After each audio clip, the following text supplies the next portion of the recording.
Now before getting too excited, Plants vs Zombies 2 is not yet available worldwide.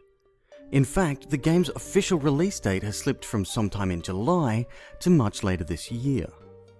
PopCap made an announcement via a blog post that they've decided to do what's called a soft launch in Australia and New Zealand.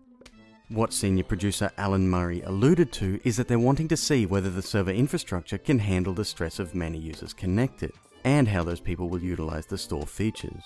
I believe it's the second point that PopCap and EA will be focusing most of their attention. Unlike the original title, Plants vs Zombies 2 is a freemium game. Bureaucracy being what it is, they most likely want to test the waters and see what they can get away with before releasing the game worldwide and creating a poor first impression on a global scale. As you'd expect from any PopCap title, the graphics are very slick. An expertly crafted mix of cute, colourful and funny. While almost identical in style to its predecessor, some of the plant and zombie animations have been significantly enhanced. The addition of completely new themed assets found in the later worlds mix things up nicely. Plants vs Zombies 2 takes us outside the nicely fenced suburban yard of the first game and thrusts us into the past. Being tempted by some hot sauce that the player finds, Crazy Dave finally builds up the courage to eat his taco. In fact, he loves it so much that he wants to go back in time and eat it again. Fortunately, Crazy Dave's camper van doubles as a talking time machine. Next stop, Ancient Egypt. Not a lot has changed from a gameplay perspective either.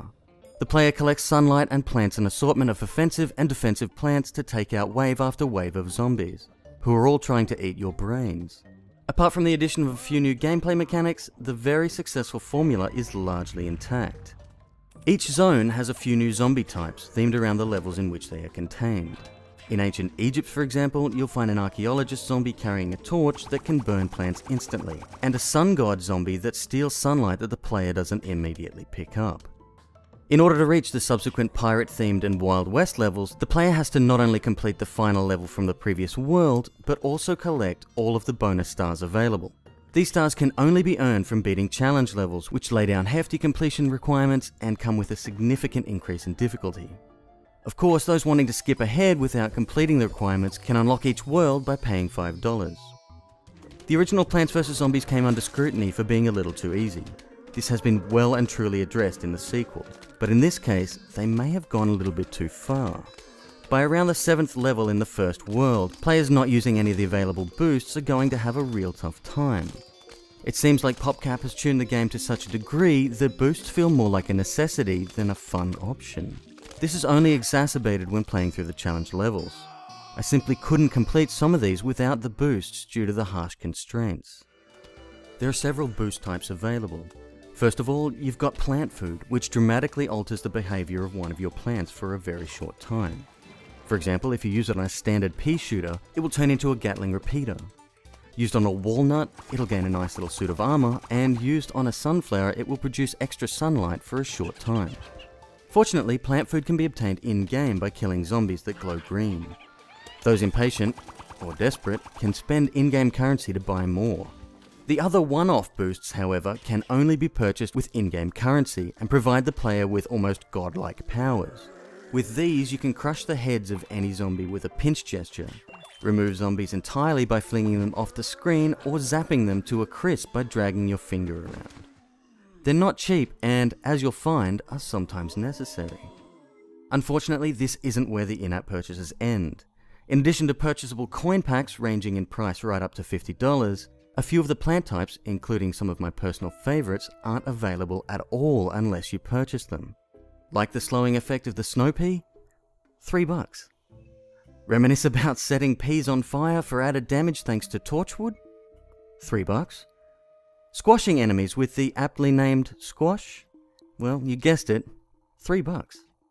There are a few permanent upgrades available in the form of extra sun when digging up plants, bonus starting sun, an extra seed slot, and so on. These are $2 each, so it's quite easy to see the struggling yet addicted player spending quite a bit of real-world money. Oh, I almost forgot. Some of the levels within each world are blocked off by a door, requiring a certain number of keys. These keys are random drops and quite rare, meaning the player will have to play levels over and over in order to obtain these. Unless you want to pay to skip this step, it's not really a choice either, given that it's a requirement to complete all the levels in the stages in order to earn the stars required to progress. To a user new to the franchise, the in-app purchases of Plants vs Zombies 2 may seem acceptable for a freemium title. To the seasoned player, however, the tactics used in this first run version may range from seeming mildly frustrating to downright unfair. Then of course there's the question of the difficulty of the game. Has the game been made intentionally too difficult? It's entirely possible that the game could be completed without the use of purchase boosts by those with the quickest of reflexes and strategic perfection. I mean, I'd consider myself quite good at the original, and I can honestly say that I do not, and will not, fit into that category. Ultimately, we'll have to wait until the worldwide release of the game before passing final judgment. As it stands, the monetary systems in place seem extremely heavy-handed and could very well turn off the average player. Users can be fickle, and we've recently seen a few high-profile instances of consumer outcry defeating corporate stranglehold. It'll be interesting to see what will happen once the game is officially released and what adjustments, if any, were made. This has been Alex for GameMob. That's www.gamemob.com.